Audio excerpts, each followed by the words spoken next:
எனக்குள் நான்.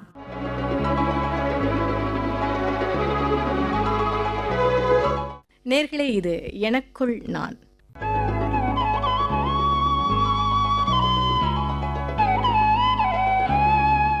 உண்மையை தேடவும் அந்த தேடுதலில் தன்னையே இழக்கவும் தயாராக இருப்பவர்கள் பலர். அவர்கள் அசாத்தியமான வைராக்கியத்தை தனக்குள் அமைதியான எரிமலையைப் போல தேக்கி வைத்திருக்கிறார்கள் என்று சொல்லுவார்கள். அப்படி தேக்கி வைத்த தேடலும் அதை தேடும்போது கிடைத்த பதிலும் தான் இந்த எனக்குள் நான். பல்வேறு ஆளுமைகளின் பங்களிப்பிலும் பகிர்விலும் சிறப்பாக வலம் வந்து கொண்டிருக்கும் இந்த நிகழ்ச்சியில் இன்று நம்மோடு யார்? வானநூல் பயிற்சிகள் என்றும் கருதியது இயற்றுவாய் ஒரு பெரும் செயல் செய்வோம் வா என்றும் கரிசல் கவிஞன் சொன்னதை மிகச் சரியாகச் செய்து மங்கள்யான், சந்திராயன் உட்பட பெருமை மிகு சாதனை தருணங்களை உடன் இருந்து அனுபவித்தவர். சொல்லும் செயலும் ஒன்று என நின்று வாழ்வை வெல்லும் வழி கற்றவர். நேர்களே, இத்தனை செய்திகளும் சொல்லும்போது அவர் யாராக இருக்கக்கூடும் என்று நிச்சயம் முடிவு செய்திருப்பீர்கள். ஆம் நேர்களே, வானியல் விஞ்ஞானியும் அறிவியலாளருமான டாக்டர் மயில்சாமி அண்ணாதுரை அவங்க தான் இன்னைக்கு நம்மளோட இந்த நிகழ்ச்சியில் இணைந்திருக்கிறாங்க.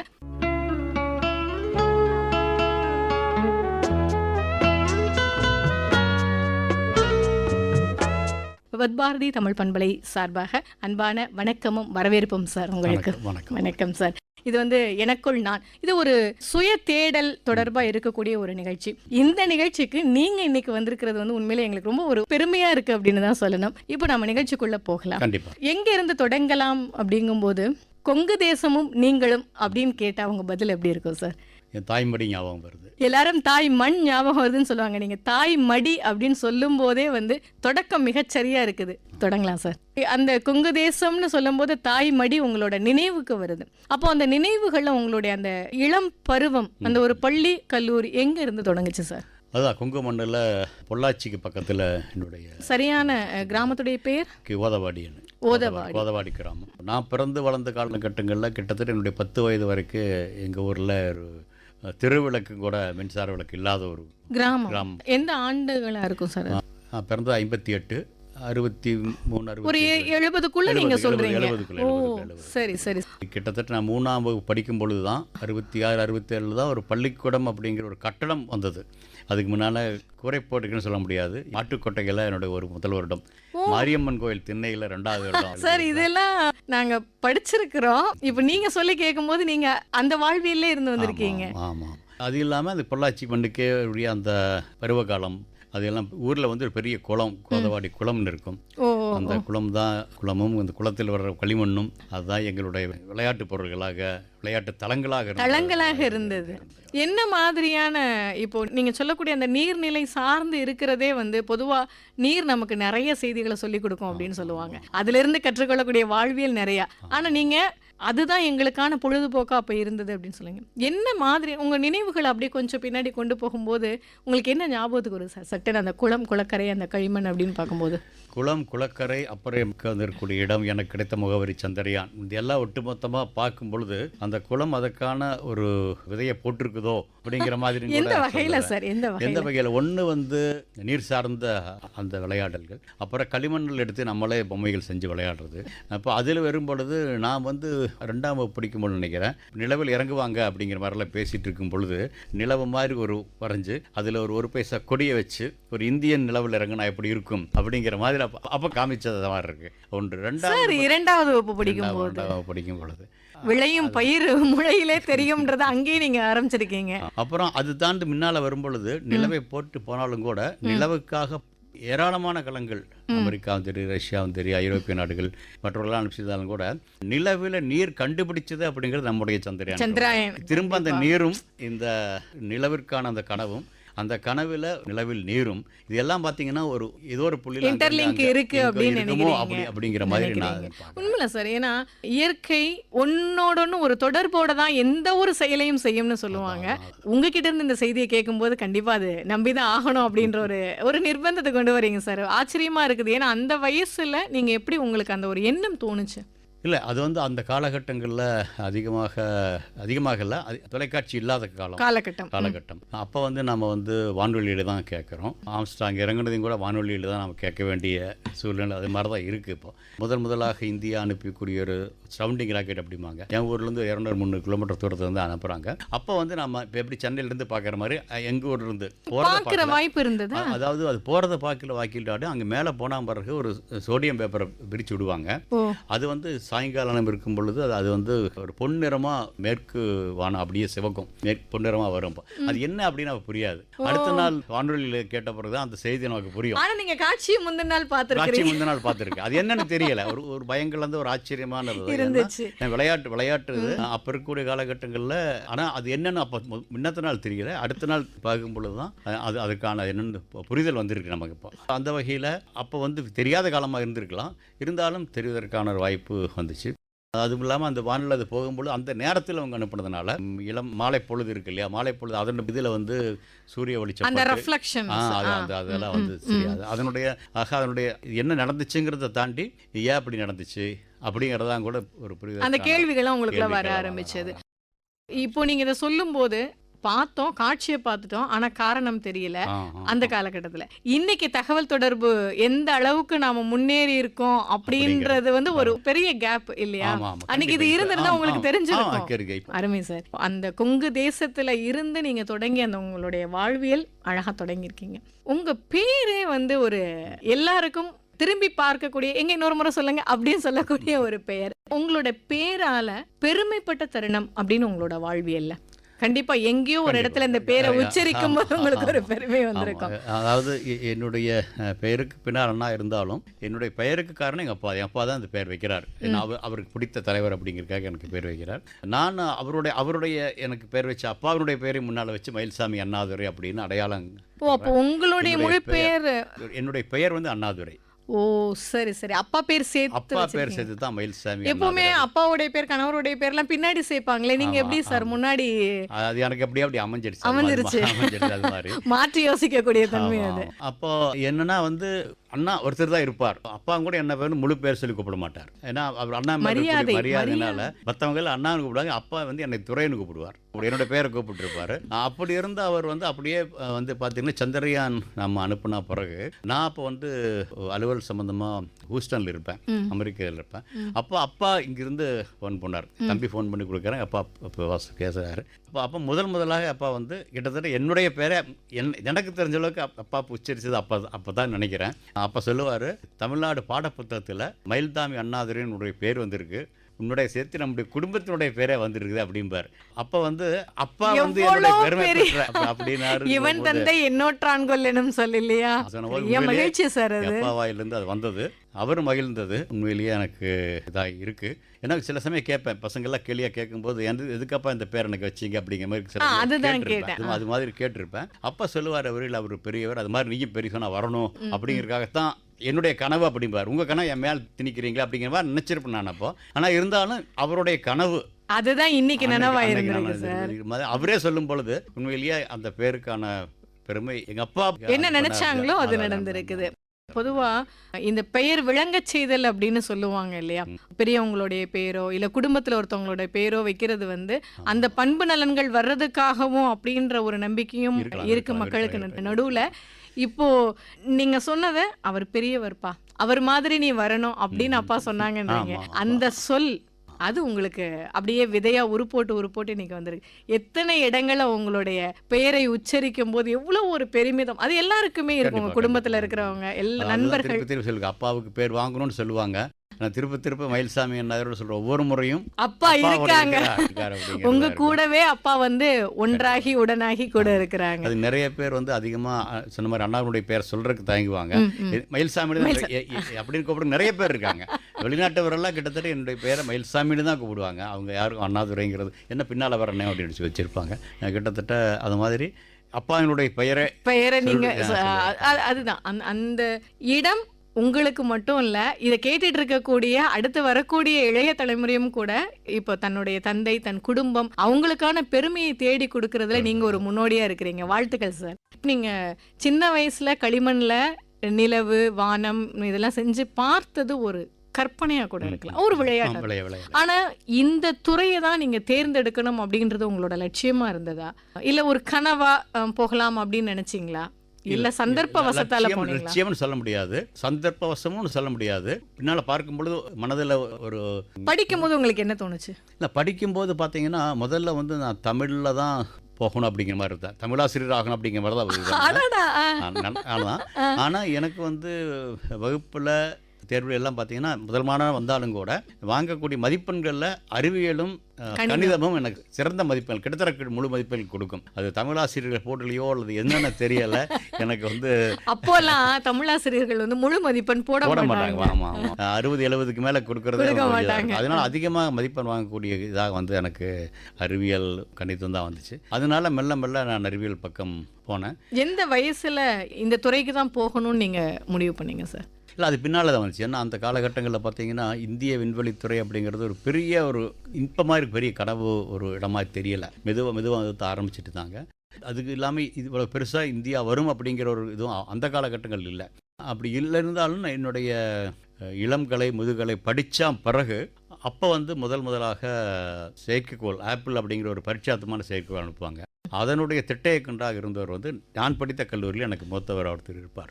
ஓ சரி சரி. நீங்கள் என்ன துறை எடுத்திருந்தீங்க கல்லூரியில்? நான் துறை எடுத்தது வந்து பொறியியல் எடுத்திருந்தேன். சரி சரி. பொறியியல் எலக்ட்ரானிக்ஸ், கோயம்புத்தூர். முழுக்க படித்தது கோயம்புத்தூர் தான். அரசினர் பொறியியல் தொழில்நுட்ப கல்லூரியில் இளநிலையும் முதுநிலை வந்து பிஎஸ்சியில் படிச்சிருப்பேன். அங்கே பிஎஸ்சியில் படித்து போனவர் வந்து அங்கே போயிருப்பார். நான் இப்போ எப்படி என்னுடைய கல்லூரிக்கு திரும்ப போய் பேசுகிறனோ அது மாதிரி அவர் வந்து பேசுகிறார்.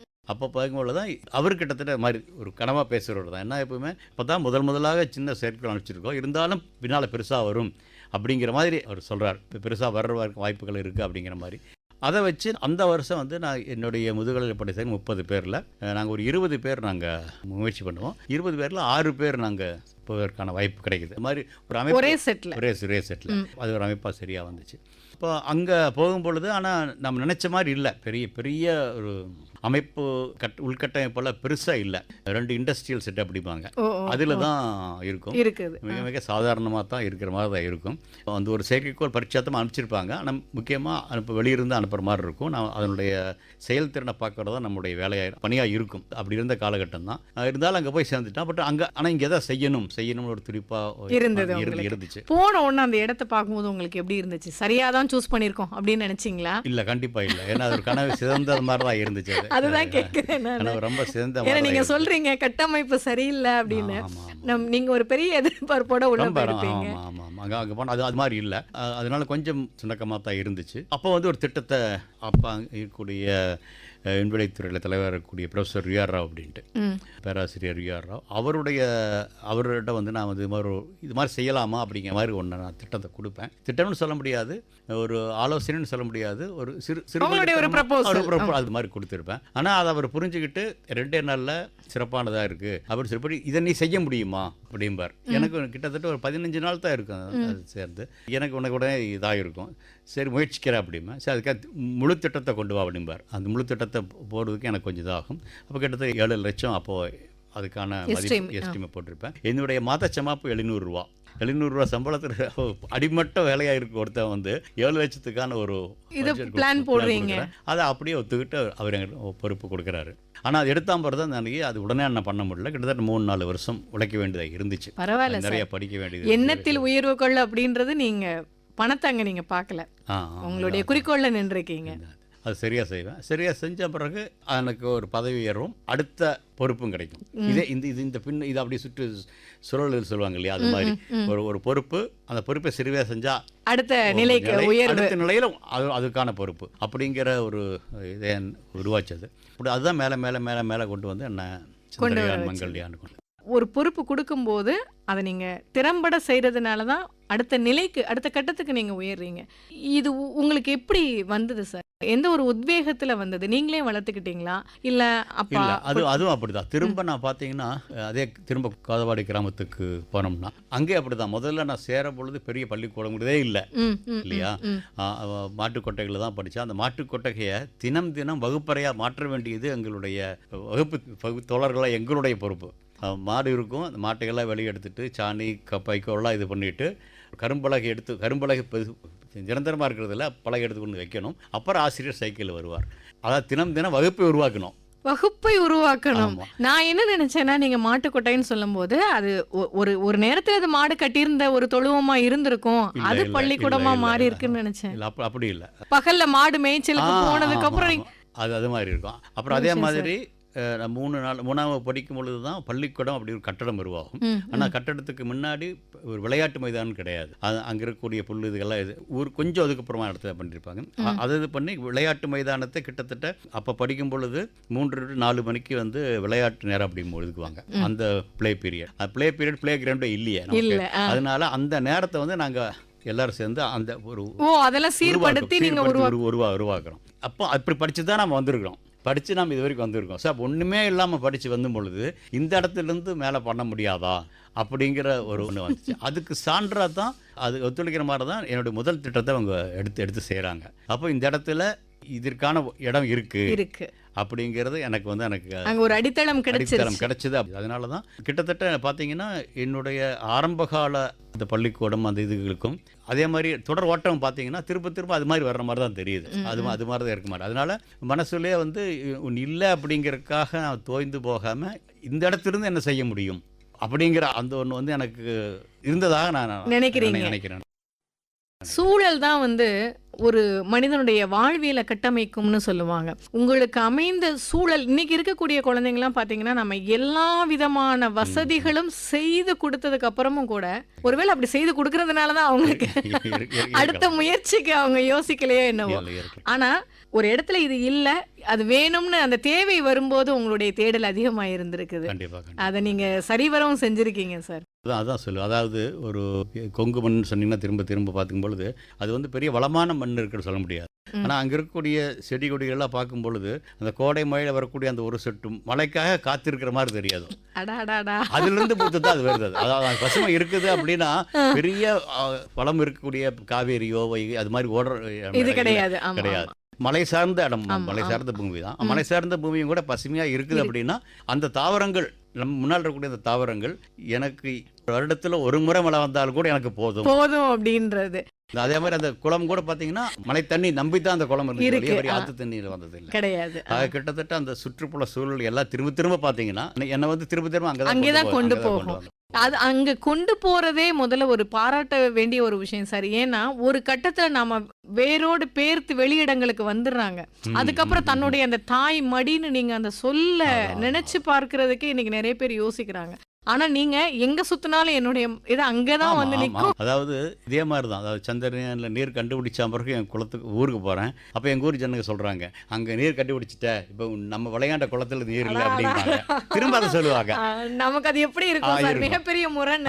இப்ப வந்து எனக்கு கிடைச்ச அந்த அடையாளத்தை வச்சு அரசுடனும் அரசு பணியாளர்களை கேட்டு பக்கத்தில் இருக்கிற ஆலியார் இருந்து எங்க குளத்துக்கு நீர் கொண்டு வருவதற்கு ஏற்பாடுகள் பண்ண முடியுது. அதனால சமீபத்தில் கிட்டத்தட்ட ஒரு 40 வருட இடைவெளிக்கு பிறகு எங்க குளத்தில் தண்ணி வந்திருக்குது அப்படின்னா அதுக்கும் திரும்ப சந்திரயான் ஒரு சின்ன காரணமா நிச்சயமா இருந்திருக்கும்.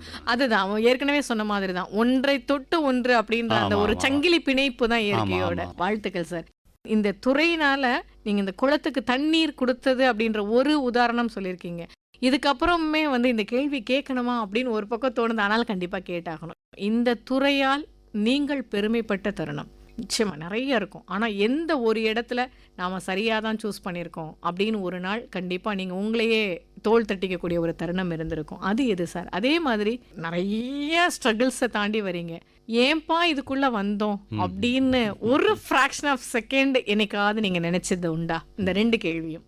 இல்லை, அப்படி நான் நினச்சது இல்லை. ஏன்னா எந்த இடத்துல போனாலும் அது ஒரு இடத்த வந்துட்டுமா அப்படி நினைச்சிருக்கு முன்னாடியே இந்த இடத்துக்கு ஒரு காரணம் இருக்கலாம் அப்படி நினைக்கிறேன் நான். அதனால வந்து எந்த ஒரு சர்க்கிளுக்கும் காரணம் இருக்கலாம் அப்படிங்கிற மாதிரி எடுத்துகிட்டு தான் போயிருக்கிறேன். அதனால ஒரு இது இல்லை. ஆனால் இந்த துறைக்கு வந்ததை வச்சுக்கிட்டு நான் வந்து இந்தியாவுக்கு வந்து விண்வெளித்துறை தேவையா அப்படின்னு நிறைய பேர் ஒரு காலத்தில் கேட்டது உண்டு. இல்லைன்னு இல்லை. இப்போ வந்து எப்போ நிலவில் மனுஷன் இறங்குறான்னு கேட்கக்கூடிய அதே நாடு ஒரு காலத்தில் எதுக்கு அப்படி நமக்கு தேவையா அப்படிங்கிற மாதிரி இருக்கும். அதுவும் நிலவு போன்ற பயணங்கள் நமக்கு தேவையா அப்படிங்கிறது இன்னும் எங்களுக்குள்ளேயும் கூட இப்போ நிறைய இதுகள்லாம் இருந்துச்சு.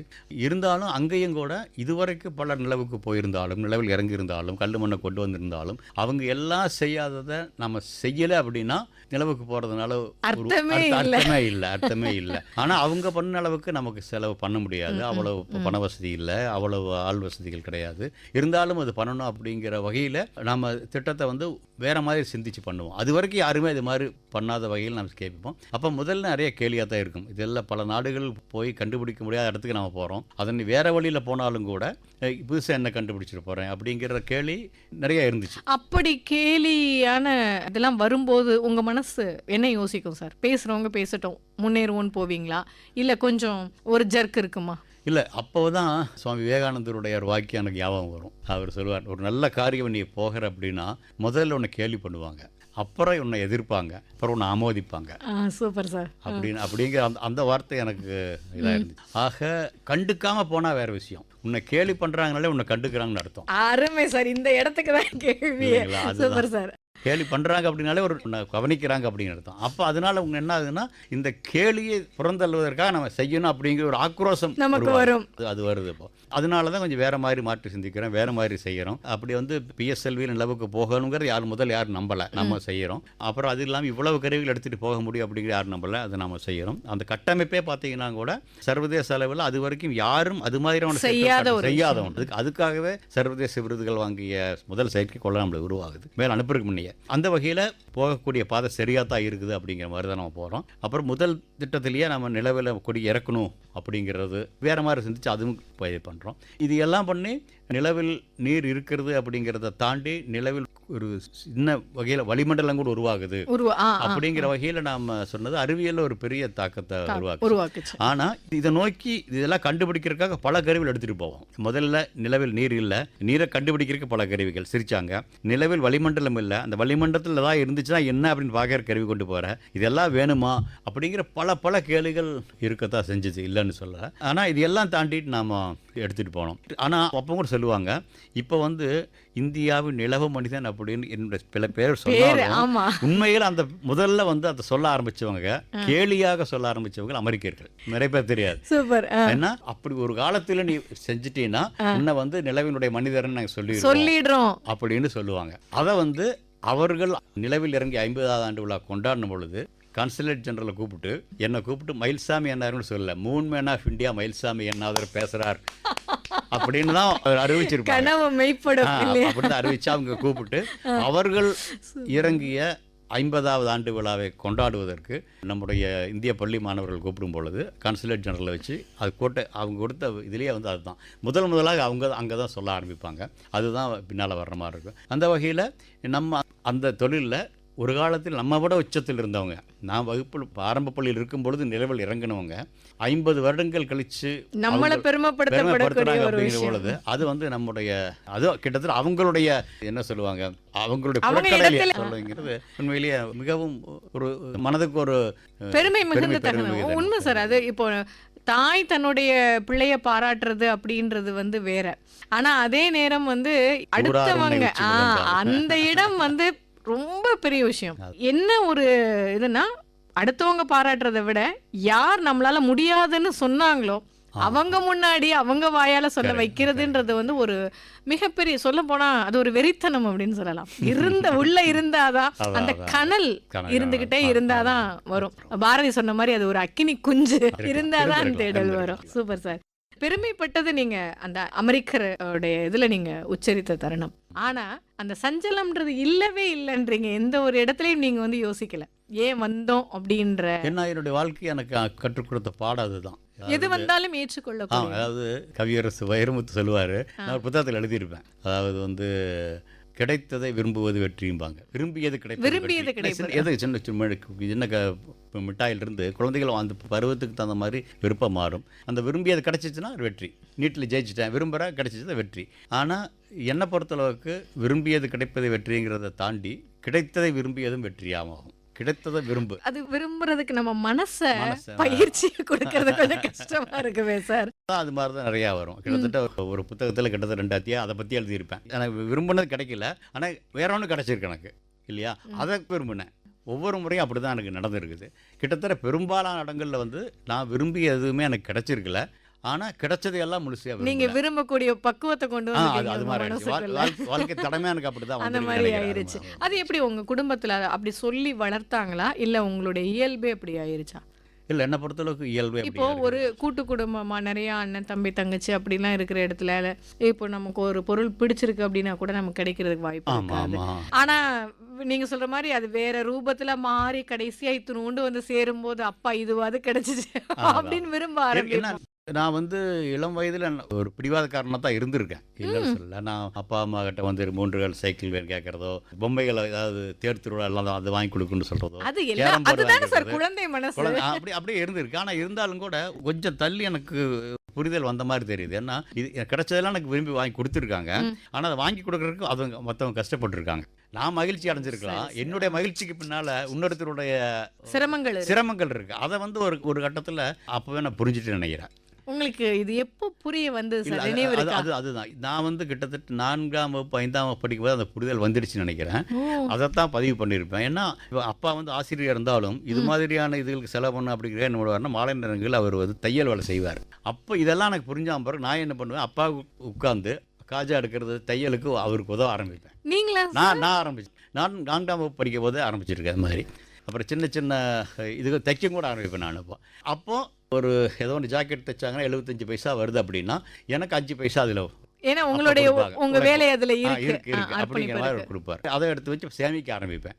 அப்புறம் வந்த காசு வச்சுக்கிட்டு கோழி வாங்குவேன், கோழி வாங்கி முட்டை செய்வேன். இது மாதிரி சின்ன பள்ளிக்கூடத்தில் படிக்கும்போது நம்ப மாட்டீங்க, கொஞ்சம் கொஞ்சமாக சேமிக்கிறதும் சில முதலீடுகள் செய்கிறதும் அது மாதிரியெல்லாம். சேமிக்கிறது பிரச்சனை இல்லை, ஆனால் அதை வந்து நீங்கள் சொன்ன மாதிரி அது ஒரு இன்வெஸ்ட்மெண்ட். இப்போ கோழி வாங்குவேன் அப்படின்னு சொல்லும் போது ஒருவேளை அது வீட்டில் வந்து எல்லாரும் இந்த பெட்டு வளர்க்குறதுக்காக அப்படின்னு நான் நினைச்சேன். ஆனால் நீங்கள் அந்த முட்டையை உற்பத்திக்கு கொண்டு வருவேன்றீங்க. அதான் அப்புறம் அதை முட்டையாக வச்சாலும் கூட இதை விட கோழி குஞ்சு பொரிச்சுன்னு குஞ்சை விற்கிற மாதிரி பண்ணுவோம். அது மாதிரி பண்ணுவோம். அது மாதிரியெல்லாம் இந்த மாற்றம் அந்த அப்போவே நடந்திருக்கு. இப்போ அதனால தான் எனக்கு வந்து விரும்பியது கிடைக்கல அப்படின்னா கிடைத்ததை விரும்பக்கூடிய ஒரு தன்மை. அதனால உங்களுக்கு அந்த ஒரு சஞ்சலம் அப்படின்றது துறையில இல்லவே இல்லை. சரி சார், நிறைய திருமண பக்கமெல்லாம் இப்போ உங்களுக்கான பாராட்டுகளும் ஒரு வாழ்த்துகளும் நிறைய கிடைக்குது இந்த வயசுல. ஆனா முதல் வெற்றி, முதல் பாராட்டு எங்க இருந்து வந்தது? கேட்ட உடனே உங்களுக்கு சட்டுன்னு எது ஞாபகம் வரும்? யாருடைய பாராட்டு முதல் பாராட்டா உங்க மனசுல இருக்குது? முதல் பாராட்டுனா அப்பா தான். அப்பா தான் கண்டிப்பா. ஆனால் அது ஒரு பாராட்டு அப்படிங்கிறத விட அவருடைய பாராட்டு ஃபுல்லாக அது மாதிரியே எனக்கு வாழ்நாள் ஃபுல்லாக இருந்திருக்கு அப்படிங்கிற மாதிரி தான் இருக்கும். அதாவது நான் 2ஆம் வகுப்பு படிக்கும்போது நினைக்கிறேன், ஏதோ அது அந்த களிமண் பொம்மை சொன்னேன் இல்லையா, அது இதுக்கு பார்த்துட்டு ஆசிரியர் எனக்கு ஒரு பென்சில் பரிசா கொடுக்குறாங்க. அந்த பரிசை வாங்கிட்டு போனோன்னா அம்மா இது பண்ணுவாங்க. அப்பா பார்த்துட்டு ஓகே இந்த வருஷத்தை வாங்கிட்டு அடுத்த வருஷம் என்ன வாங்குவேன்னு கேட்பாங்க. அடுத்த வருஷம் அது பேனாவாக மாற்றினேன், அது அடுத்தவர் கேட்டார். ஜாமெட்ரி பாக்ஸாக மாற்றினேன், அடுத்து என்னென்னு கேட்டார். அப்படியே தான் பத்மஸ்ரீ வரைக்கும் வந்துச்சு. பத்மஸ்ரீக்கும் அடுத்து என்னன்னு கேட்டார். இப்போ அது பார்க்கறக்கு அவர் இல்லை. அது மாதிரி அது பாராட்டா அல்லது அடுத்த நோக்கி இல்ல அந்த பாராட்டு தான், அந்த வார்த்தை தான் அடுத்த இலக்குக்கான ஒரு இதை நான் பாராட்டுறேன். அடுத்தது என்ன, அடுத்த இலக்கின் தொடக்கமாங்க. நிறைவடைஞ்சிடக்கூடாது. ஆமா ஆமா, இது போதும் நிறைவடையக்கூடிய இது கிடையாது. அதுவும் வந்து அந்த வயசுலேருந்து எனக்கு அந்த மாதிரி தான் தொடரோட்ட மாதிரி தான் வந்த மாதிரி. பரவாயில்ல, முதல் பாராட்டு. அப்போ முதல் வெற்றின்றது, முதல் வெற்றி அப்படிங்கிற பொழுது அது திரும்ப பார்க்கும் பொழுது அடுத்தது நிலவுக்கான திட்டங்கள் சரியாக பண்ணியிருப்போம். அப்போ வந்து நிறைய பேர் சொன்னாலும் அந்த திட்டம் வந்து ஒரு முழு வடிவம் வந்த பிறகு சர்வதேச அரங்கில் நான் முன்னெடுத்து வைக்கிறேன். பல நாடுகளும் எல்லாரும் பாராட்டுறாங்க இந்த திட்டம் சிறப்பான திட்டம் அப்படின்னு. இருந்தாலும் அதில் வந்து சிறப்பு விருந்தினராக இருந்தவர் அப்போதைய ஜனாதிபதியான நம்முடைய கலாம் அவர் இருப்பார். அவர் அதை பார்த்துட்டு எல்லாம் சரியாக இருக்குது, பட் கொஞ்சம் இதில் சம்திங் நிறைய இல்லாத மாதிரி இருக்குது அப்படிங்கிற மாதிரி ஐயா சொல்லுவார். திட்ட வரையறையில் இருக்கும்போது என்ன அப்படிங்கிற போது, நீ போகிற நிலவை சுற்றிட்டு 100 கிலோமீட்டர் தூரத்தில் நிறைய கருவிகள் வச்சுட்டு நிலவில் இருக்குன்னு பார்க்குறேன். ஆனால் என்னை பொறுத்தளவுக்கு ஒரு இந்திய கொடியை எப்படியாவது நீ நிலவில் இது பண்ணணும். ஏன்னா இங்கிருந்து 3,54,000 கிலோமீட்டர் பயணிச்சாச்சு. அதை சுற்றிக்கிட்டே இருக்கிறத தாண்டி அந்த 100 கிலோமீட்டருக்கும் எப்படியாவது இது பண்ணி அந்த கொடியை நாட்டுறதான் நம்மளுடைய அது பார்க்கணும் அப்படிங்கிற.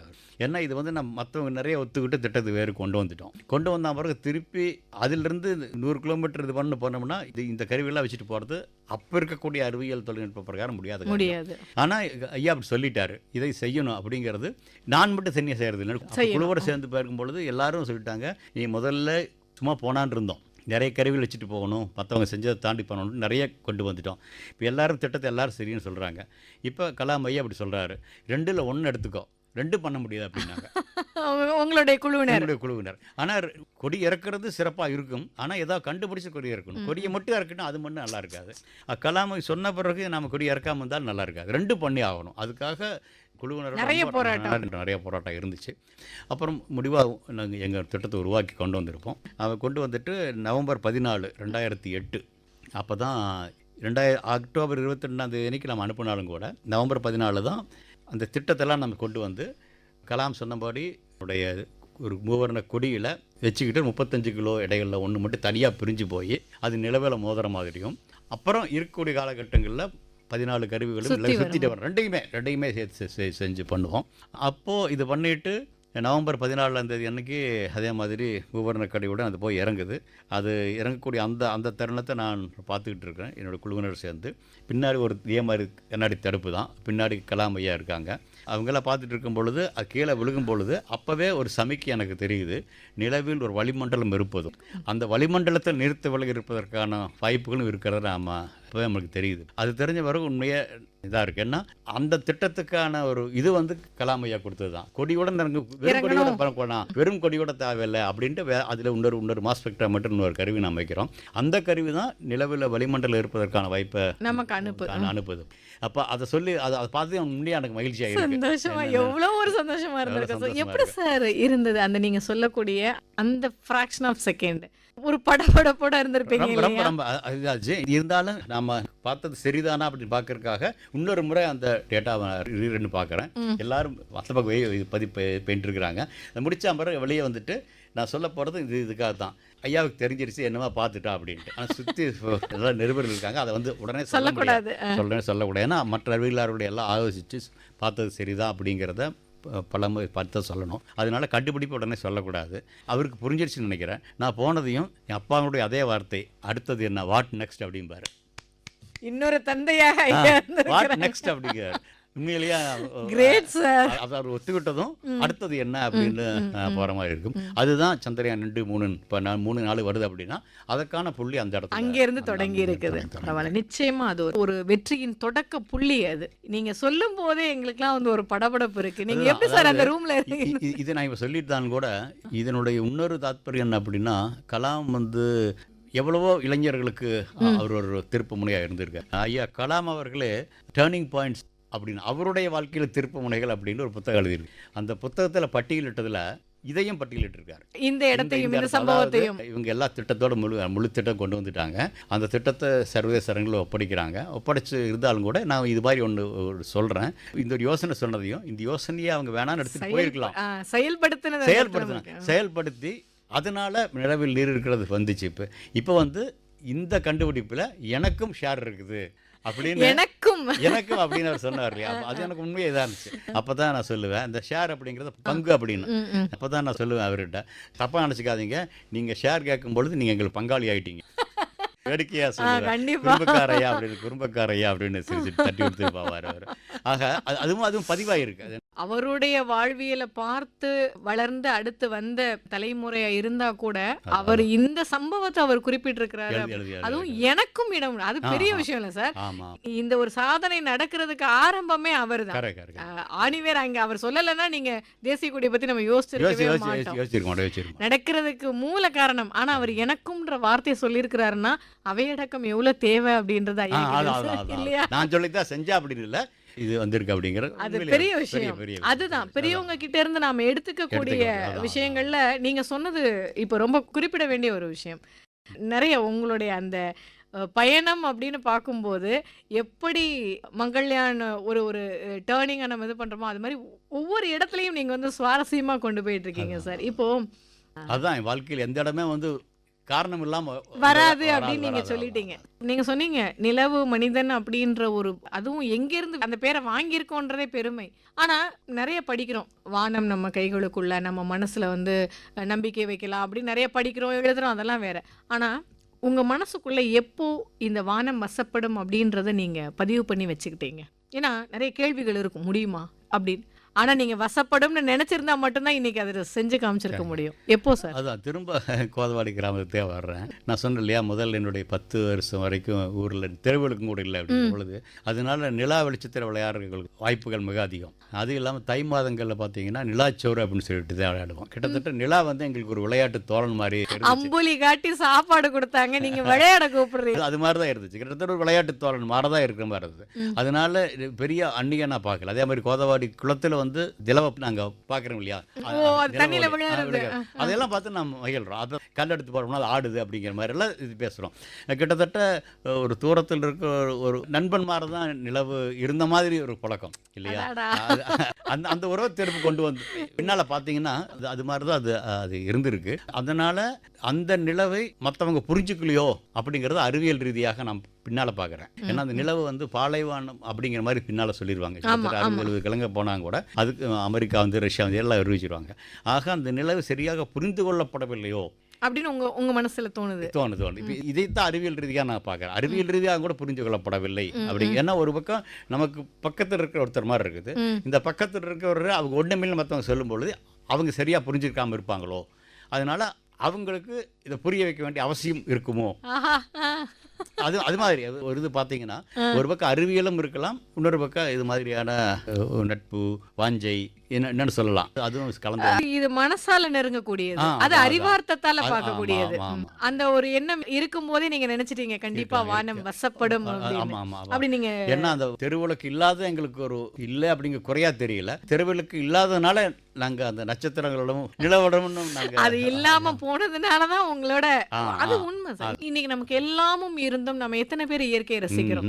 வாய்ப்புகள் இருக்கு, எல்லாரும் வீட்லயும் எல்லார் தலைக்கு மேலேயும் வானம் இருக்கு, நிலவு இருக்கு, ஆனா யாரும் ரசிக்கிறது. நகரத்துல வந்து இப்ப நிறைய சூரிய இந்த வெளிச்சங்கள் வரும் பொழுது நீங்க நட்சத்திரங்களையும் சரியா பார்ப்பதற்கான வாய்ப்புகள் கிடையாது.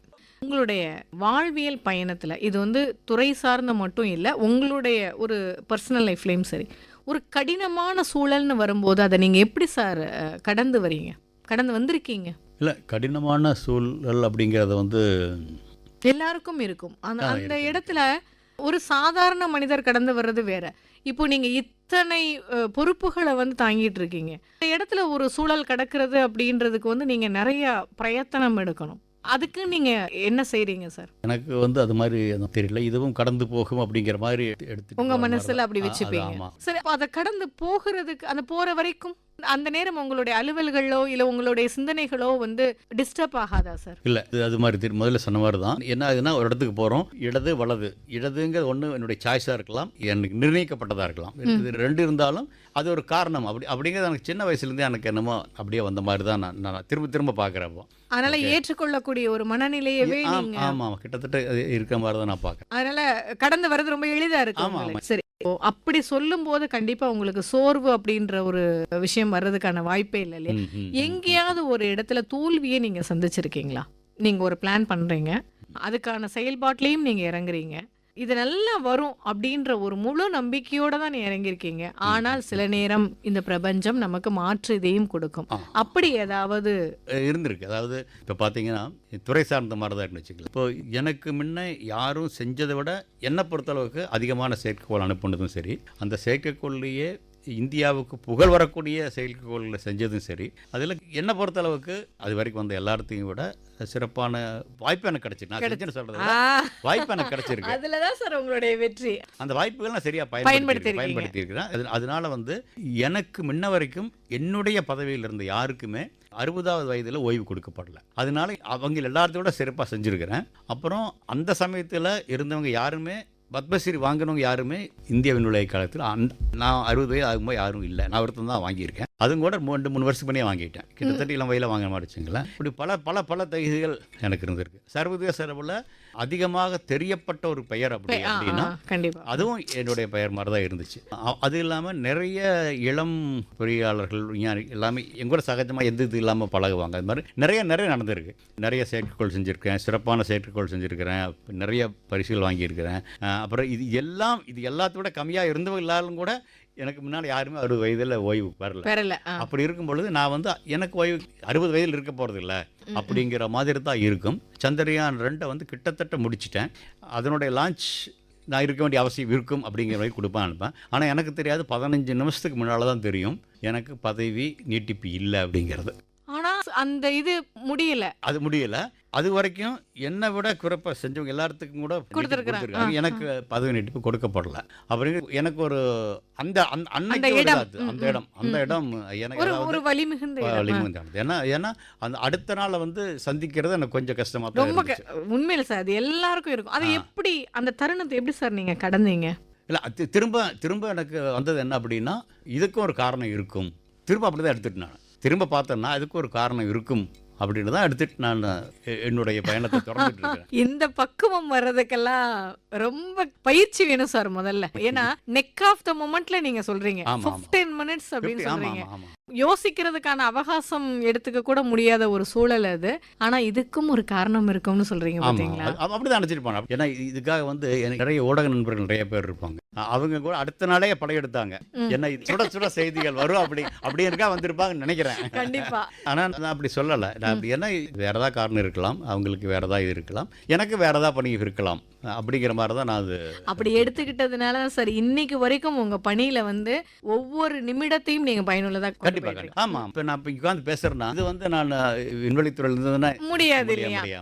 அதுதான் நான் சொல்றேன். இந்த மாதிரி அந்த ஒரு துறைக்குள்ளேயே மட்டும் உங்களை கட்டமைச்சுக்காம பல தளங்கள்ல நீங்க பயணிக்கிறதுக்கு அது ஒரு காரணமாக இருந்திருக்கலாம். இப்ப பாத்தீங்கன்னா கிட்டத்தட்ட 7, 9, 8 புத்தகங்கள் எழுதியிருக்கிறேன். பல நாடுகளுக்கு.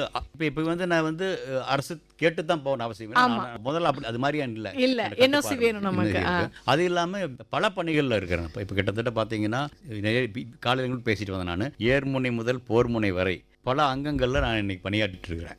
ஓய்வு பெற்றுன்னு பேர் வழியா வார்த்தையே அவ்வளவுதான் இருக்கே சார். ஏர்முனை முதல் போர்முனை வரை தமிழுக்கு படிக்கணும்னு ஆசைப்பட்டேன். நீங்க சொன்னீங்க உங்களுடைய அந்த வார்த்தைகள்ல இருக்கக்கூடியது பரவாயில்ல. நீங்க ஒரு அறிவியல் துறை சார்ந்து போனாலும் தமிழை விடாம நீங்க கொண்டு வந்துட்டு இருக்கிறீங்க. அது ரொம்ப மகிழ்ச்சியா இருக்குது சார். கடந்து போவதற்கான காரணங்கள் நிறைய இருக்கு இல்லையா? அந்த காரணங்களை தெரிஞ்சுக்கிட்டோம் அப்படின்னு சொன்னா யாருக்குமே சோகம் இருக்காதுன்றது உங்களுடைய அந்த ஒரு ஓய்வு நாள் அது போதும் சார். அந்த பதில் ஒண்ணுமில்லாத விஷயத்துக்கு ஒரு பேருந்த நம்ம தவற விட்டுட்டோம் அப்படின்னு சொன்னா கூட இன்னைக்கு வந்து அது தேவையில்லைங்கிறது இன்னைக்கு நம்ம பாக்குறோம். டே டு டே லைஃப்ல பாக்குறோம். இந்த நிகழ்ச்சியே எதுக்காக அப்படின்னா ஏன் எனக்குள் நான் அப்படின்னு இதெல்லாம் நீங்க சொல்லும் போதுதான் இவ்வளோ பெரிய துறையில இத்தனை அனுபவங்கள் இத்தனை சாதனைகள் இருந்தும் கூட அந்த 15 நிமிட இடைவெளி உங்களுடைய மனசை எந்த அளவுக்கு வந்து படுத்திருக்கும். ஆனாலும் நீங்க அதுல சோர்ந்து போகல. இந்த செய்திகள்லாம் எங்க நேயர்களுக்கு போய் சேரணுன்றதுக்காக தான் இந்த நிகழ்ச்சி. ரொம்ப என்ன சொல்றது, ரொம்ப பயனுள்ள செய்திகள் உங்ககிட்ட இருந்து வந்துட்டு இருக்குது. கேட்கறதுக்கு உண்மையில வித் பாரதி கொடுத்து வச்சிருக்கு அப்படின்னு தான் சொல்லணும்.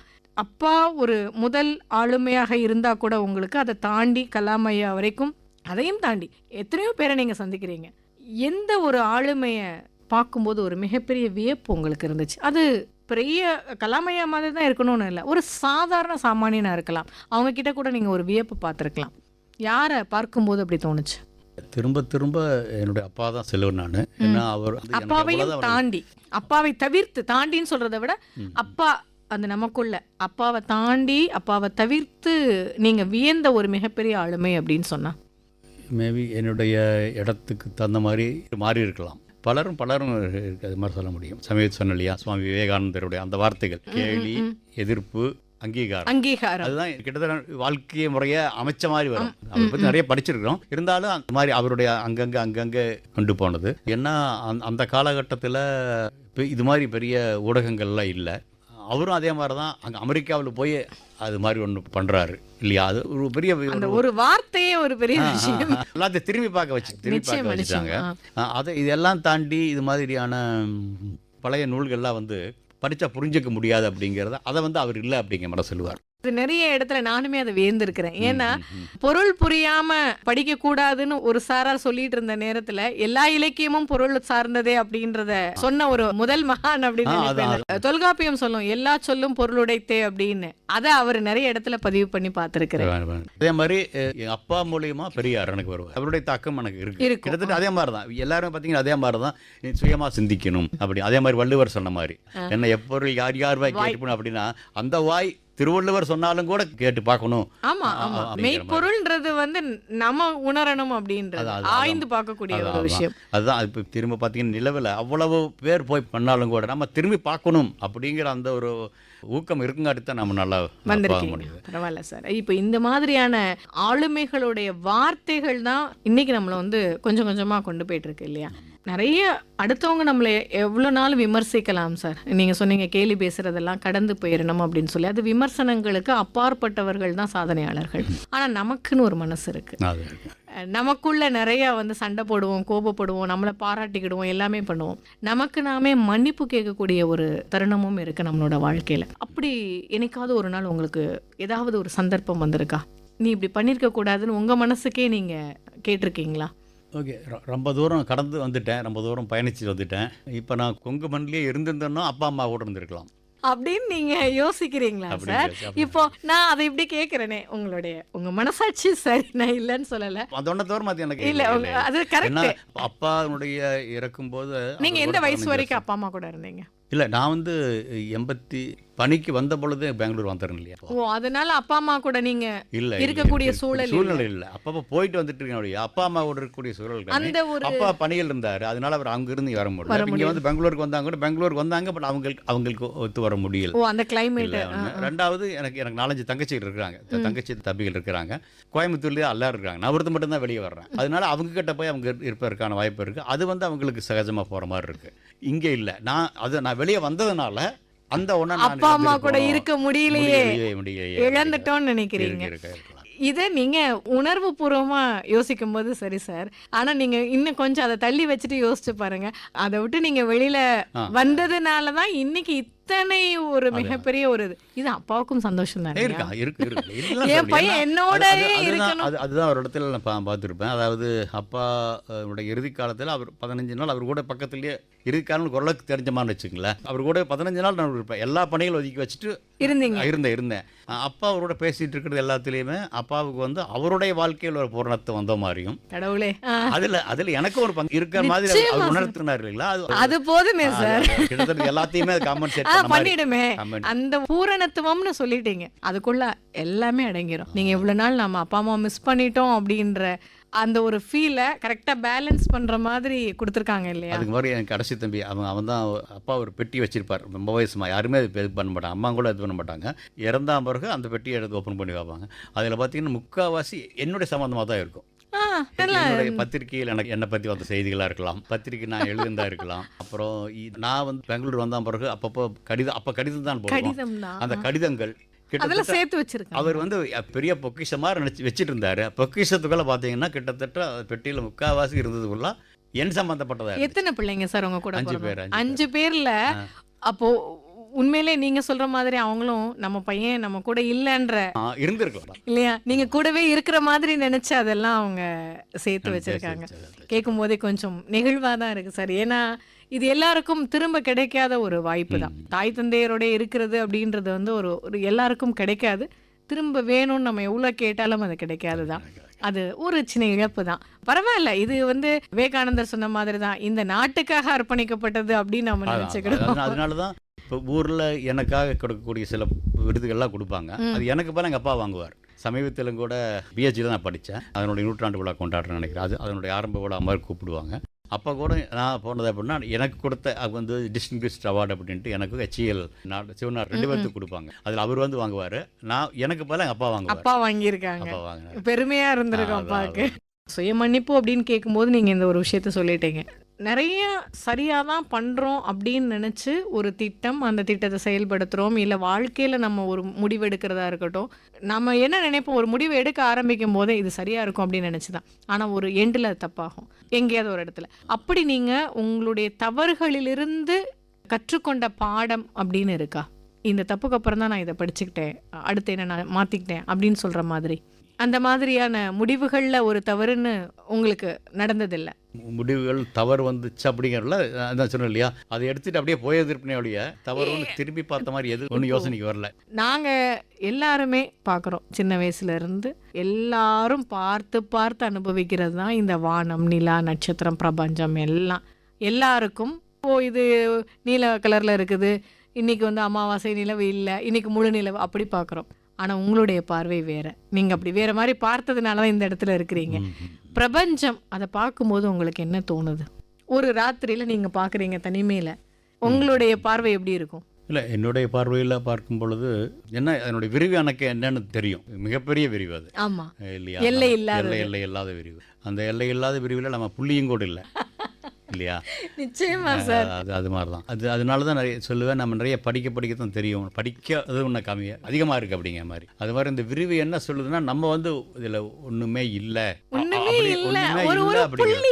அதுவும் கூட இல்லை அப்படிங்கிறது brings you back to the earth. Sure sir, கண்டிப்பா அந்த எண்ணம் எங்களுக்குலாம் வரல. ஏன்னா ஏதோ ஒரு இதில் படிச்சிருக்கிறேன், தலைக்கு மேலே வானம் உள்ளதே என்று பயப்படாதே, உன் கால்களுக்கு கீழே தான் இந்த பூமியே புரண்டு கொண்டு இருக்கிறது அப்படின்னு. அதை நம்பிக்கைக்கு எடுத்துக்கிட்டா பரவாயில்ல, ஆனால் இப்படி பார்க்கும்போது ஒரு பயம் ஒரு பக்கம் வரும். நீங்கள் சொன்ன வார்த்தை நிதர்சனம், அதுதான் உண்மை. உங்களுடைய தினசரி பழக்கம்னு ஏதாவது இருக்கா சார்? ஏன்னா நீங்கள் நிறைய வெளியிடங்களுக்கு போகிறீங்க, உங்களுக்கான கமிட்மெண்ட்ஸ் ஜாஸ்தி. ஆனால் ஏதாவது ஒரு பழக்கத்தை உங்களால் தினசரி ஃபாலோ பண்ணுறேன் அப்படின்னா என்ன சார் சொல்லுவீங்க? என்னுடைய இதே பார்த்தீங்கன்னா, நினைவை திருப்பி செய்கிறது இது இல்லை. நான் வேறு இதுதான் வந்துட்டு இருப்பேன். அது இல்லாமல் காலகட்டங்களுக்கு தகுந்த மாதிரி மாறி இருக்கிறோம்.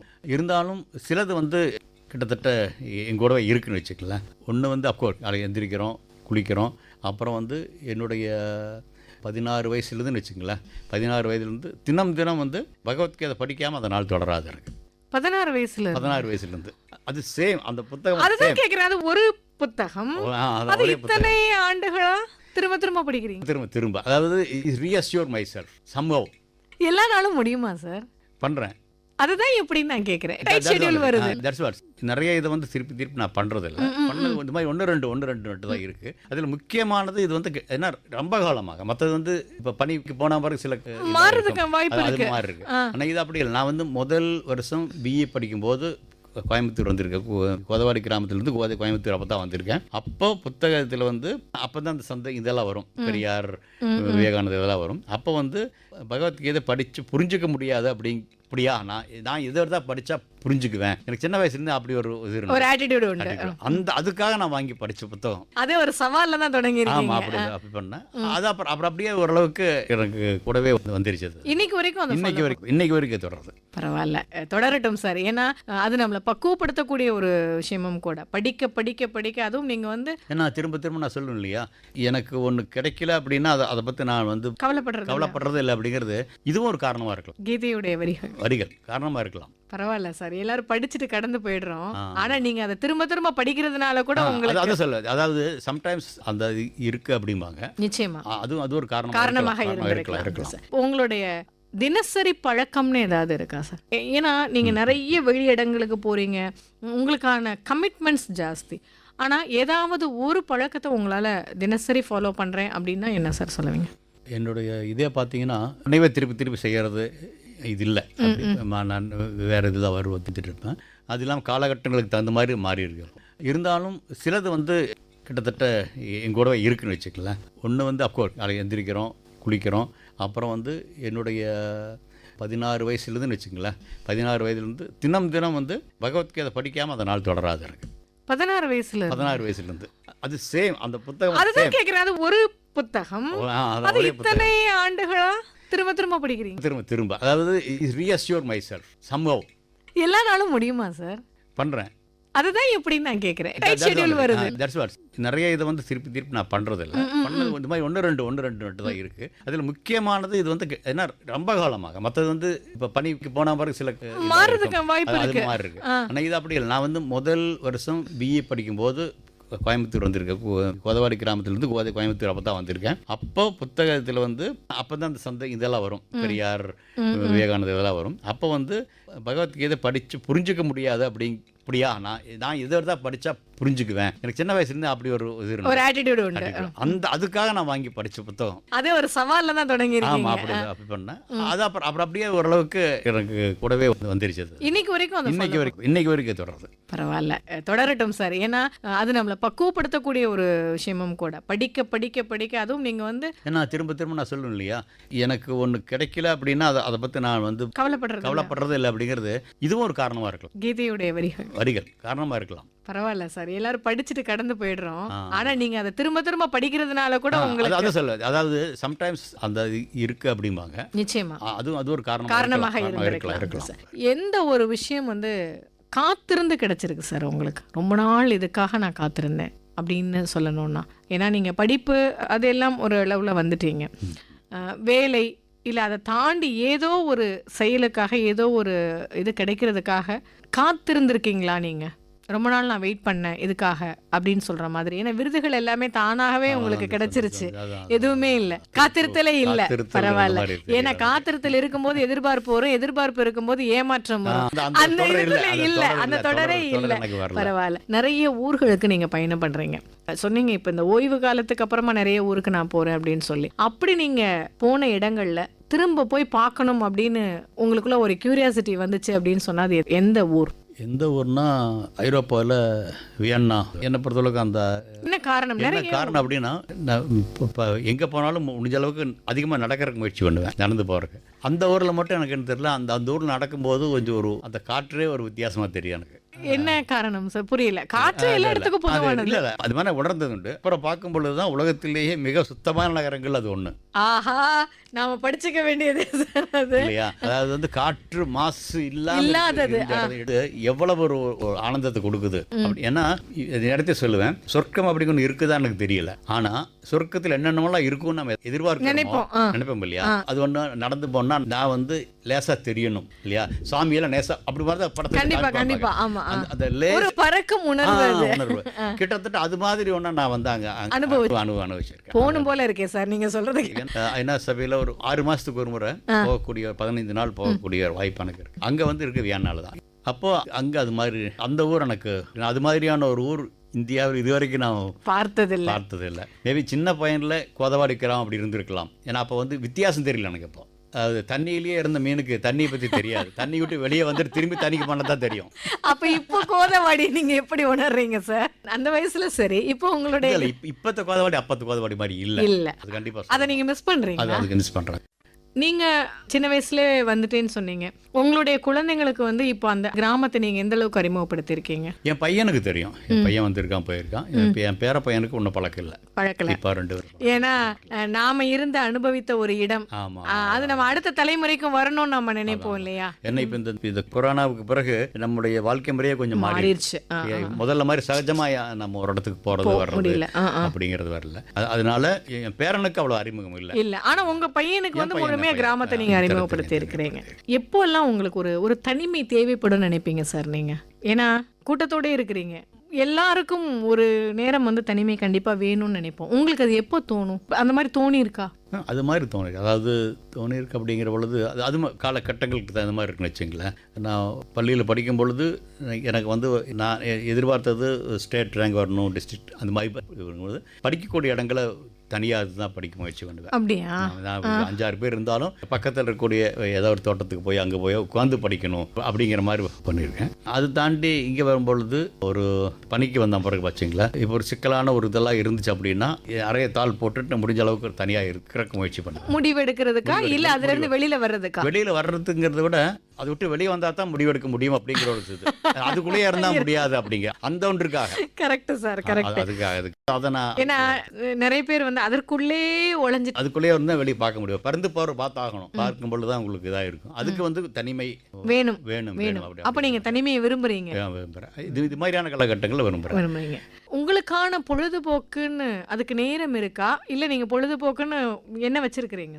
இல்ல, பொழுதை உபயோகப்படுத்தணும், போக்கக்கூடாதுங்கிறது சொல்றேன். பொழுதுகள் எல்லாம் ஆக்குவதற்கே, போக்குவதற்காக அல்ல. அதனாலதான் நான் பள்ளிக்கூடத்தில் படிக்கிறது அப்படிதான். ஒரு பாடத்தை படிக்கிறேன் அப்படின்னா அது கொஞ்சம் இதுன்னா அடுத்த பாடத்தை எடுத்து பார்ப்பேன். அதுதான் ஓய்வுன்றதே மாற்று. ஓய்வு அப்படிங்கிறது தூங்குறது இல்லை, நம்ம புதுப்பிக்கிறது இடத்த மாற்றணும், அதனுடைய செயலை மாற்றணும். அந்த வகையில் தான் போகுது. அதுதான் இப்பவும் தொடருது. இப்போ பார்த்தீங்கன்னா விண்வெளி தெரிவிட்டு வெளியே வந்தாலும் கூட முதல்ல நல்ல பழைய செயற்கைக்கோள் இது பண்ணியிருப்பேன். பல துறைகளில் நான் உங்களை புதுப்பிச்சுக்கிட்டே இருக்கிறீங்க. ஓய்வு அப்படிங்கிற அது மாதிரி தான் எடுத்துக்கிறேன். இல்லை, அதுதான் இப்போ நீங்கள் ஏற்கனவே ஒரு இடத்துல வைரமுத்து சார் பற்றி சொன்னீங்க. அவரே இதையும் சொல்லியிருப்பாரு. ஓய்வுன்றது இப்போ நீங்கள் சொன்னீங்க இல்லையா, புலன்களை புறக்கணிப்பதல்ல புதுப்பிப்பது அப்படின்றத சொல்லியிருப்பாரு. அதை நாம் அப்பப்போ நம்ம உருப்போட்டுக்கிட்டே இருக்கணும்னு நினைக்கிறேன். ஏன்னா நிறைய பேர் ஒரு குறிப்பிட்ட காலகட்டம் அந்த நீங்க சொன்ன மாதிரி 58 60 62 65 அந்த வயதுகள் வந்த உடனேயே அது பணிக்கான ஓய்வுன்னு மட்டும் இல்லாம தன்னையே சுருக்கிக்கிறவங்கள நிறைய பேர் பார்க்கலாம். அப்படி தேவையில்லை, தேவையில்லை அப்படின்றது இப்போ நீங்க பல தளங்கள்ல நீங்க பயணிக்கும் போது உங்களை ஒரு ரோல் மாடலா அப்படி வந்து சொல்லக்கூடிய ஒரு இடத்துல நீங்க இருக்கிறீங்க. நல்லது சார். இது இப்போ உங்க கிராமத்தையே நீங்க அடிக்கடி திரும்பி அங்க போயிட்டு போயிட்டு வந்துட்டு இருக்கீங்க. அப்போ அங்க போகும்போது நிச்சயமா உங்களுடைய நட்பும் நண்பர்களும் அப்படின்னு சொன்னா உங்களுக்கு என்ன ஞாபகத்துக்கு வருது இளவயதுல இருந்து இன்னைக்கு வரைக்கும்? ஓகே, இளம் வயதிலிருந்து இன்னைக்கு வரணும் தொடர்ச்சியாக வந்து யாரும் இருக்க மாதிரி இல்லை. இருந்தாலும் பள்ளித்தோழர் பாலிய நண்பர் பாலிய நண்பர்கள் அப்படி பார்க்கும் பொழுது நம்ம பள்ளிக்கூடத்தில் இருக்கும்போது அதை வந்து தொடர்ந்து நாங்கள் பண்ணது. இப்போ இளங்கோவன் அப்படின்னு ஒருத்தர் இருப்பார், கோதவாடி குளத்துக்கு கொண்டு வர்றதுக்கு. இப்போ நான் இங்கே இருந்தாலும் கூட அவங்க இருப்பாங்க, அவங்க கூட சேர்ந்து இப்போ நீங்க அவங்களோட தொடர்புல இருக்கீங்க. தொடர்பு. எத்தனை ஆண்டுகள் சார்? பரவாயில்ல. அது உங்க ஊர்லயே இருக்கிறதுனால அப்படி உங்களால முடியுதா? இல்லை அப்படின்னு இல்லை. இப்போ வந்து நிறைய இந்த வாட்ஸ்அப் இருக்கு, அது இருக்கு. அதனால வந்து நம்ம எங்க போனாலும் புதுப்பிக்கிறதுக்கு அதே மாதிரி நம்முடைய செய்திகளை அவங்க பார்ப்பதற்கான வாய்ப்புகள் இருக்கு. அது மாதிரி அதுல அவங்க நண்பர்களுக்கு அது பெருமையா இருக்கும் இல்லையா? இது என்னுடைய நண்பன் அப்படின்னு சொல்றதுல ஒரு மிகப்பெரிய பெருமை இருக்கும். உங்ககிட்ட உங்களுக்கே பிடித்த ஒரு குணம்னா என்ன சார்? உங்ககிட்ட உங்களுக்கு பிடிச்சது நீங்களே அப்ரிஷியேட் பண்ணிக்கக்கூடிய ஒரு விஷயம்னா ஏன்னா நாங்க இப்போ நீங்க இவ்வளோ நேரம் சொன்னதை வச்சு கேட்கும்போது அந்த ஒரு பாசிட்டிவ் தாட் எல்லாம் ஒரு காரணத்துக்காகன்ற ஒரு விஷயம் எனக்கு ரொம்ப பிடிச்சிருக்கு நீங்க பேசினதுல. பட் உங்களுக்கு உங்களே அப்படின்னா எந்த ஒரு குணம் உங்ககிட்ட பிடிக்கும்? எனக்கு பிடித்த குணம் அப்படிங்கிறது நான் முடிஞ்சளவு மற்றவங்களை காயப்படுத்தக்கூடாது அப்படிங்கிற நினைப்பேன். அப்படின்னு நினைக்கிறீங்க? அப்ளை பண்ண முடியுதா? கிட்டத்தட்ட அதன் ஓரளவுக்கு நான் பண்ணியிருக்கிறேன் நினைக்கிறேன். அதாவது என்னால் இல்லாமல் அவங்க காயப்பட்டிருக்கலாம், ஆனால் நான் நீங்க மனதால் நாம பண்ணாதது அது மாதிரி மிகச்சரியான பதில். ஏதாவது ஒரு குணம் உங்ககிட்ட இருந்து மாற்றணும்னு நீங்க நினைக்கிறீங்களா? இது நமக்கு நல்லது இல்லையே, நம்ம மாற்ற முடியாம தவிக்கிறோமே அப்படின்னு ஏதாவது ஒரு சின்ன நம்ம கூடவே வரக்கூடிய குணம்? மனைவி நான் முதல்ல சொன்னதை சொல்லுவாங்க, எல்லாத்தையும் அப்படியே எடுத்துகிட்டு போகிறது சரியா அப்படிங்கிற மாதிரி கேட்பாங்க உங்களை. ஏன்னா அது வந்து சார் நீங்க மத்த எல்லாத்தையும் அனலைஸ் பண்ணி பாக்குறீங்க, ஆனா ஹியூமன் ஸ்டடி எல்லாருமே ஒரே அவங்க சொல்றது எல்லாரும் ஒரே மாதிரி அவசியம் இல்லை. எல்லாத்தையும் ஒரே மாதிரி எடுத்துட்டு போகணும் அப்படிங்கிறது இல்லை. ஒருத்தர் செய்யறது பிடிக்கல அப்படின்னா பிடிக்கலன்னு சொல்லிட்டு வந்துடலாமே. அது வந்து அவங்க காயப்படுத்தும் அப்படிங்கிறத இதை விட அவங்க காயப்படுத்தக்கூடாது அப்படிங்கிறதுக்கு செய்யாம இருக்கிறத விட இது நல்லது. ஆனா நீங்க அது முயற்சி பண்ணிருக்கீங்களா? இல்ல, அது வந்து முடியல, இயல்பு இல்லை அப்படி நினைச்சு விட்டுருவேன். இயல்பு இல்ல, இயல்பு அல்லாத ஒரு விஷயத்த வலுக்கட்டாயமா வர வைக்க கூடாது. சரி சார், பரவாயில்ல, நீங்க மாத்தவே வேண்டாம், நீங்களாவே இருங்க சார்.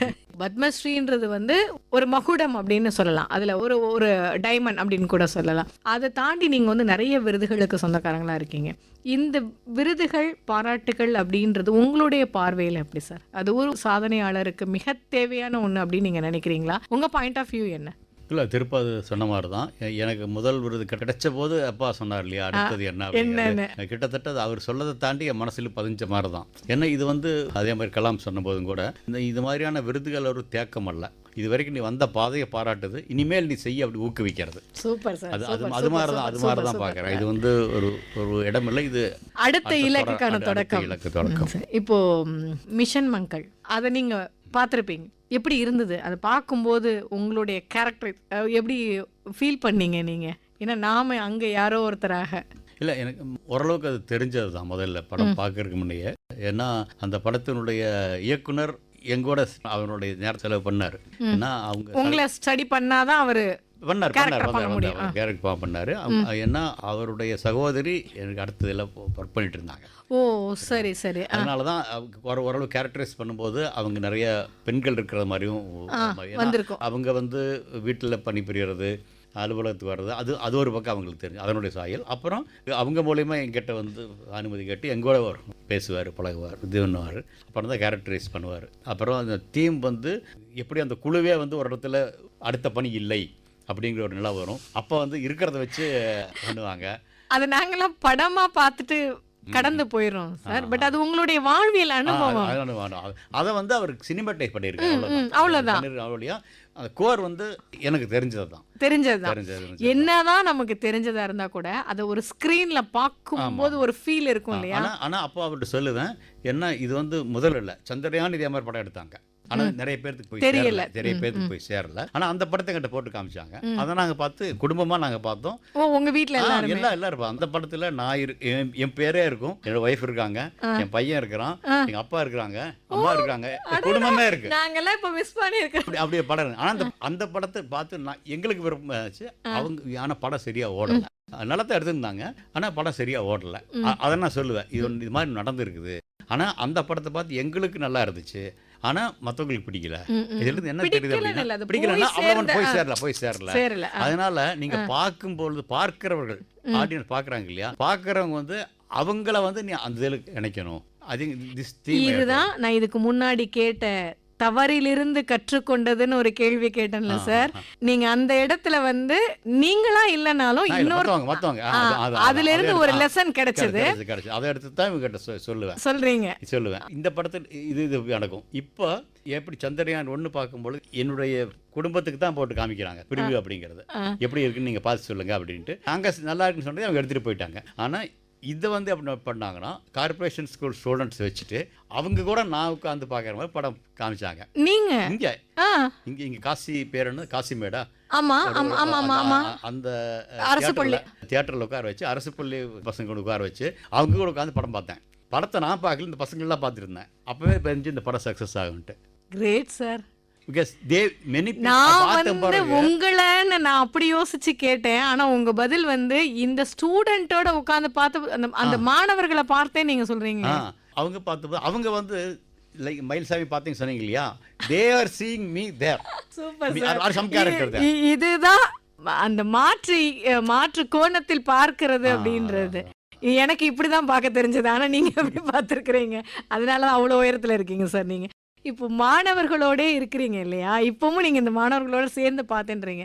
சமீபத்திய உங்களுடைய பிறந்த நாள் இதுக்கெல்லாம் வந்து நிறைய மாணவர்கள் வாழ்த்துக்கள் அப்படின்றது நம்மளோட நண்பர்களோ கூட வேலை செய்யறவங்களோ அது வேற எங்கெங்கயோ இருந்து அந்த குழந்தைங்க சொல்றதை கேட்கும் போது அவ்வளோ ஒரு மகிழ்ச்சி எங்களுக்கே இருந்தது.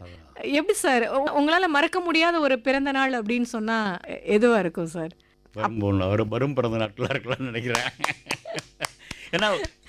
நிச்சயமா.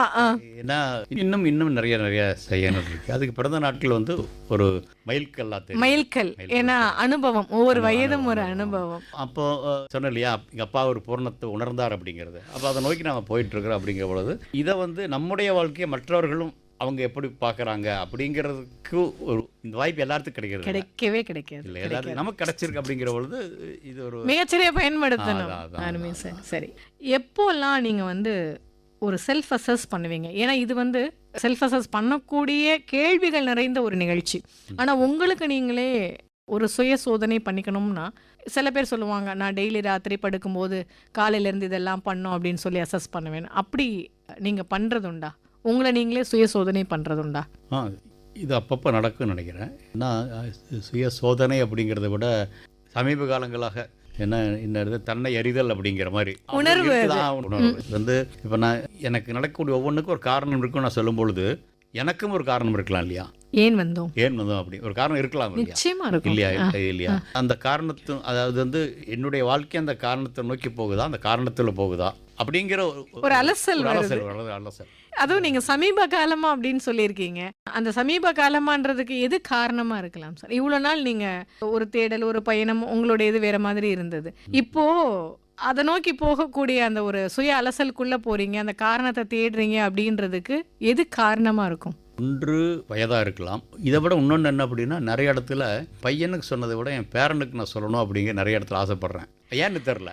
கண்டிப்பா இல்ல, அதுதான் நம்மளுடைய பொறுப்பு தளங்கள் வந்து கூடுறது அப்படின்றது. அவனுக்கு புரியுமான்னு தெரியல. அட்லீஸ்ட் அவன் வளர்ந்தான்னா நான் சொல்லணும். நிச்சயம் அந்த மாதிரி கண்டிப்பா அது மாதிரி நிறைய இடத்துல. அதாவது நாம தானே சார் வாழும் உதாரணம். அது நிறைய எண்ணத்தை சேமிச்சு கூட வைப்பேன். அதாவது இப்போ 2000 நோட்டு இப்போ இல்லாமல் போயிடுச்சு. ஆனால் அந்த நோட்டு வந்து பேரன் கொஞ்சம் வந்தால் அப்புறம் காட்டணும். மங்கல்யான் படம் இருக்குது. அதாவது இது ஒரு பக்கம் சிறுபிள்ளைத்தனமா தெரியல. சிறுபிள்ளைத்தனம் இல்ல, ஒன்னொன்னும் வந்து ஆவணம், ஒவ்வொரு விஷயம் ஆவணம்.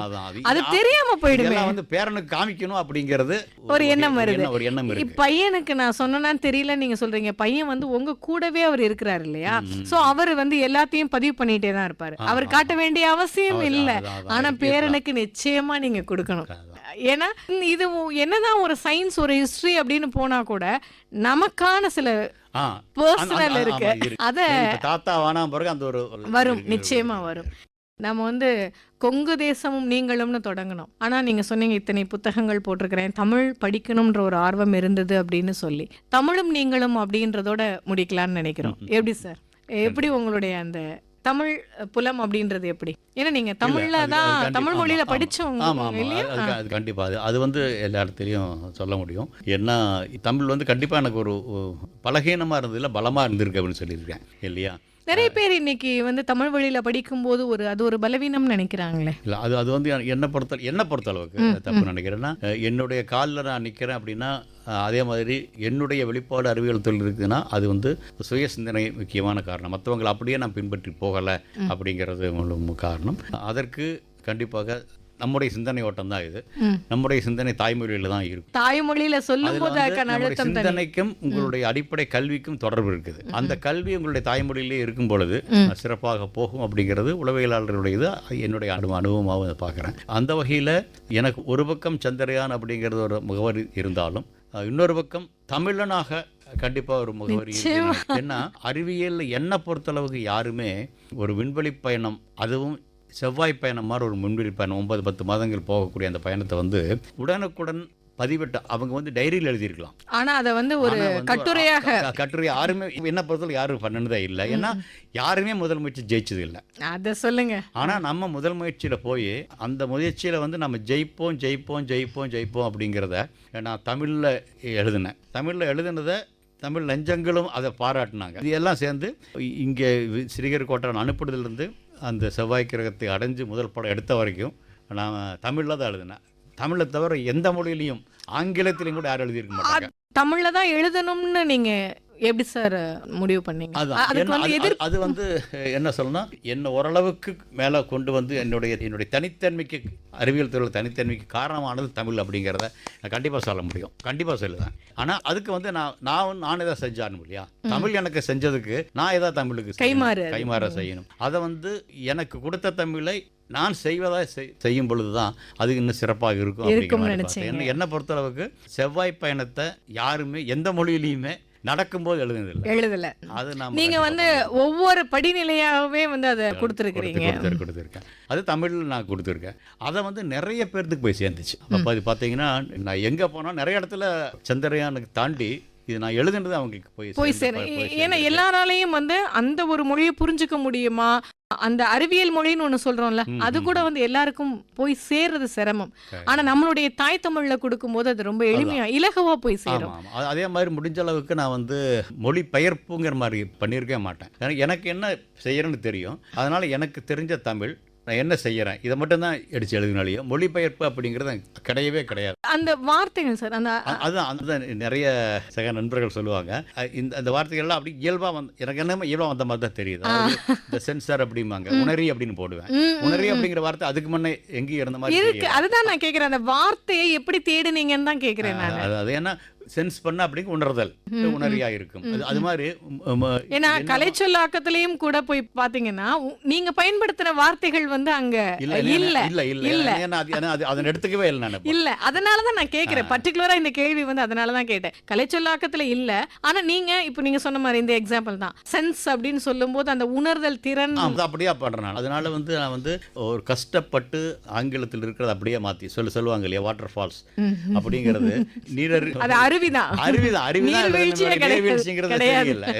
அங்க போயிட்டு வர வேண்டிய அவசியம் இல்ல. நமக்கான சொல் அருவி.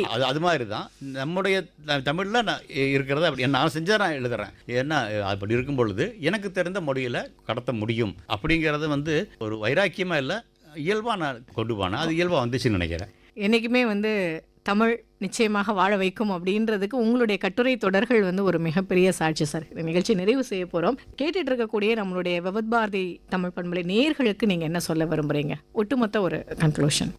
திரும்ப சொன்ன மாதிரி கோதாவரி கிராமம் சொன்ன மாதிரி வானொலி அந்த வயசுலேருந்து எனக்கு வந்துச்சு.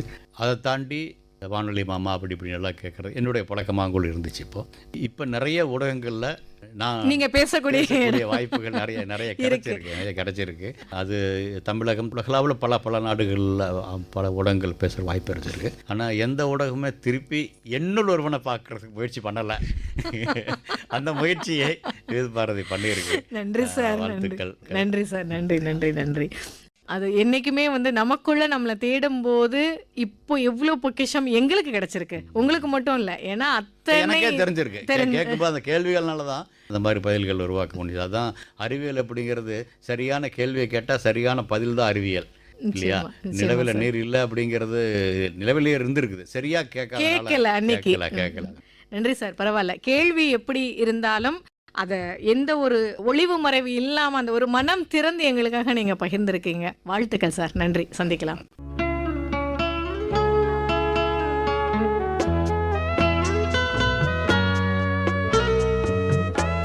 கொங்கு தேசத்தில் தொடங்கிய இந்த எனக்குள் நான் என்கின்ற இந்த பகிர்வின் பயணம் நம் மனங்களில் எல்லாம் நிறைய அறிவுசார் புதையல்களை தங்க வைத்தது என்றுதான் சொல்ல வேண்டும். நேர்களே, நானாக இருப்பதற்கு அறிவியல் வளர்ச்சியே காரணம் என்று சொல்லுவார் ஒரு அறிவியலாளர்.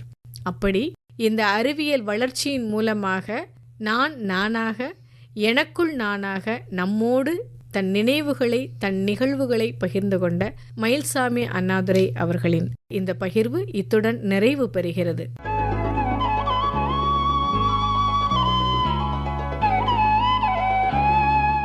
நேர்கள் இதுவரை இணைந்திருந்தது எனக்குள் நான்.